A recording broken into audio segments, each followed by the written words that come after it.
It's only been a couple days into January and Nintendo's already back at it with some of their insane business decisions. So they just announced on Twitter the other day that they have a new pair of Joy-Con coming for the Nintendo Switch 2, or should I call them Joy-Con 2? I don't like the name, but whatever. Anyways, yes, these new Joy-Con 2 are apparently different than the ones we already got because they're slightly different in color. And that's the first problem, is the colors are not even that interesting. In fact, the colors on the inside rail and around the inside of the sticks, so you can barely see the color. And if the Joy-Con are attached to the console, you'll never see the color really. No one will see the color, you or anybody else around you. It'll just look like a normal Joy-Con on your Switch 2. Like seriously, here's the normal one, here's the new one. Normal one, new one. Yeah. It's the same thing. Now, people are outraged over this, not just because of the colorway, which we'll get more into in a second, but also the fact that it's now $100 for a pair of Joy-Con 2. $100. It, I believe, was $80, which was already pretty high before. It's bumped up, I think, an extra $20 now to $100. And it's not just these, it's the original Joy-Con 2 as well. So if you want to get a new pair of Joy-Con 2, it's going to cost you $100 to do so. Now, to be fair, Nintendo did warn us that this could possibly happen at the very beginning of the Switch 2's launch, that some of the hardware and the accessories could go up in price thanks to the tariffs that's going on here in the States. So that could be a big factor. Of course, the economy is already bad, but man, this doesn't make me ever want to get another pair of Joy-Con 2, no matter what. Like, even if another friend wants to use them, like, I'm just going to have them use the old Switch 1 Joy-Con because they still work with Switch 2. Like, I couldn't really see myself going out spending $100, and especially for barely different colors. You know what I mean? If they were full different colors, I might have even considered it, honestly. And people online have been making mock-ups of what they could have looked like. And it's funny because literally all they had to do was change the faceplates instead. And I've seen some people online say this might help to distinguish itself from the Switch 1 Joy-Con by keeping the face black. But man, that means the future colors we could get are just going to be so boring. It's just going to be accent colors for the rails and for the insides of the sticks, where I can't ever see myself spending $100 to get a new Joy-Con then. And if anything, right now, this just feels so scummy from Nintendo. When you look at how hard it is to afford things this day and age, like, the economy is just so horrible. I mean, right now, video game consoles are even, like, unattainable for a lot of families. If you look at the recent reports, November, it was horrible for game consoles. It was the worst it's ever been since like 1995. In general, hardware spending went down 27% year over year to $695 million, which is the lowest since 1995. Xbox Series hardware went down 70% year to year, PS5 down 40% year to year, and the Switch 2 and Switch combined down 10% from year to year with Switch 1 sales. Apparently, the Switch 2 stumbled over Christmas as well, especially here in the States. Switch 2 sales were down around 35% compared to Switch 1's period in 2017, which just shows that people are buying less consoles, not just from Nintendo, but from everyone. But Nintendo blames multiple different things, like shifts in the economy and also the lack of a major Western game, which I definitely do think the latter is a reason why the Switch 2 isn't selling as well. It doesn't have one of those big 3D Marios, open world Zeldas, Smash Brothers, something to really captivate people and pull them in outside of the initial Mario Kart world and potentially even Donkey Kong Bonanza.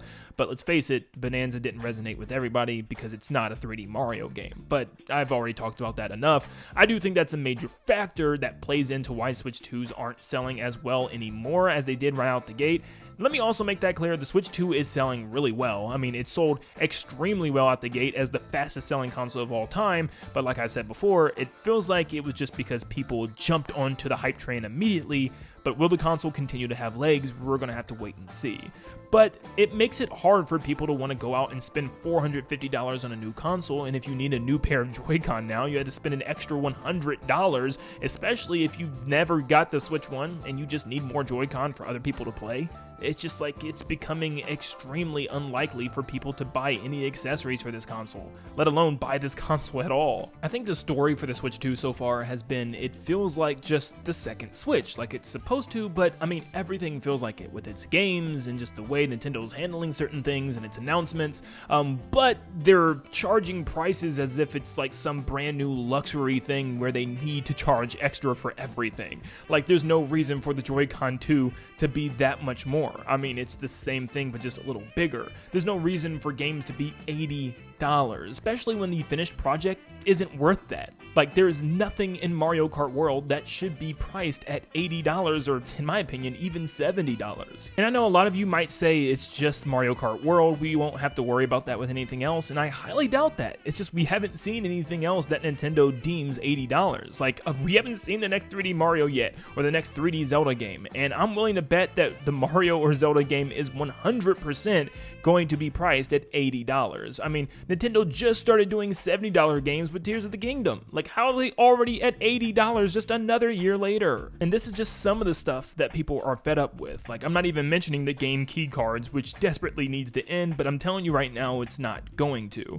Nintendo has taken a weird turn with the Switch 2, and ever since its announcement, I felt off about this console, and as you can see why, it's like every week Nintendo's doing something that just doesn't make sense. Like, they're drip-feeding content on like the GameCube NSO, or even adding music soundtracks to their map seems like it's pulling teeth how long it's taking to get certain soundtracks. It just seems like Nintendo is just drip-feeding us stuff. It's like they're doing just enough. This feels like the just enough era from Nintendo, where we're getting lots of things, it seems like, but it just feels like it's just enough in quality. Like, the quality isn't matching the price for some of these products. If you're gonna charge $80 for Mario Kart World, one of the most expensive games in the last 15 years or so, I mean, of course, you had games priced very close to this back in the day when gaming just started off, but like, if you're gonna charge $80 for Mario Kart World, you better make it worth it. Like, it's gotta have full content in every single mode, tons of online modes and collectibles and things to keep people playing for years. And I'm already bored with playing the game, it's only been 6 months. If you're gonna charge $450 for a Switch sequel, then please give reasons for casual gamers to go out and buy the thing. You wonder why your thing isn't selling really well throughout the holiday season?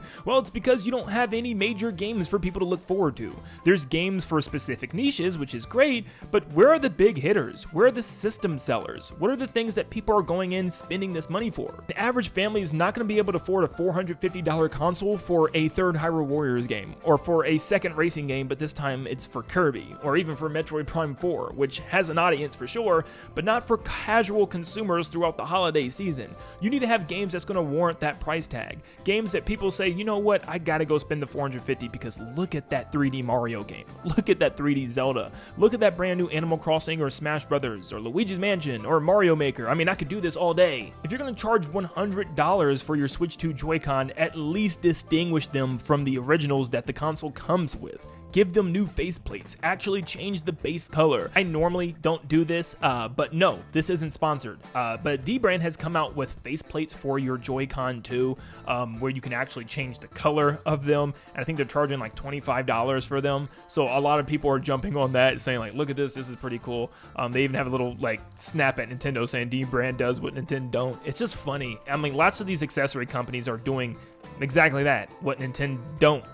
People think I hate Nintendo now because of what's been going on in the last 6 months with the Switch 2. And to be completely honest with you, I love Nintendo still. I mean, it's my full-time job. If I didn't love Nintendo, I wouldn't be doing this anymore. I would move on to something else completely different, but I love Nintendo. I still get excited for big Nintendo releases in the future of some of their bigger franchises. Like, I'm still over the moon ready for this next 3D Mario game. I'm sure it's going to be awesome. There's going to be amazing games that Nintendo still releases, but they have to make a turn here in 2026. They can't keep doing some of the stuff that they're doing, driving away fans, making people angry with prices and stupid decisions like game key cards, and they need to stop this just enough mindset, where they give us just enough games to look forward to, or games that are just enough in quality, or, you know, literally Nintendo Directs that give us just enough, where it's just like, that was an average Direct that we could have saw in any Nintendo Switch 1 Direct. They need to start swinging for the fences and giving us big reveals and getting fans excited for stuff. They need to start charging correctly for their games. I'm not against big price tags as long as your product matches that price. For instance, Mario Tennis Fever actually looks pretty good. I'm not even a huge tennis fan, and I like what they're doing with the game so far. It reminds me of Mario Power Tennis, but like 10 times even more crazier. I mean, crazy courts, crazy rackets, and crazy game modes, even a story mode. It truly looks like Nintendo is bringing back Mario Sports in the correct way, and I'm actually really glad. I hope this game comes through, but even then, with all of that said, is a Mario Tennis game ever worth $70? Personally, I definitely do not think so. I think this game is going to be pretty good. I think at the best, it's going to be just good. I don't think this is ever going to be something where people say this is a 9 or a 10 out of 10 game, a must-play game on Switch 2. So yeah, they need to figure out this pricing thing, because if I see Yoshi's Superbook is $70, I'm going to lose my mind. So yeah, this is kind of unfortunate to see so early in 2026, but we need a change this year. Nintendo needs to show us that the Switch 2 is more than just a second Switch. It's something to get excited for again with big game reveals. I want all the Nintendo Directs to feel special this year. I want their pricing to start matching their games accordingly. Hopefully things get better, but I don't see it happening anytime soon. We'll see. Let me know in the comments down below. Are you still going to get these Switch 2 Joy-Con, or are you going to pass on these? Definitely let me know. Leave a like and subscribe, and I hope you all have a blessed day. See ya, guys.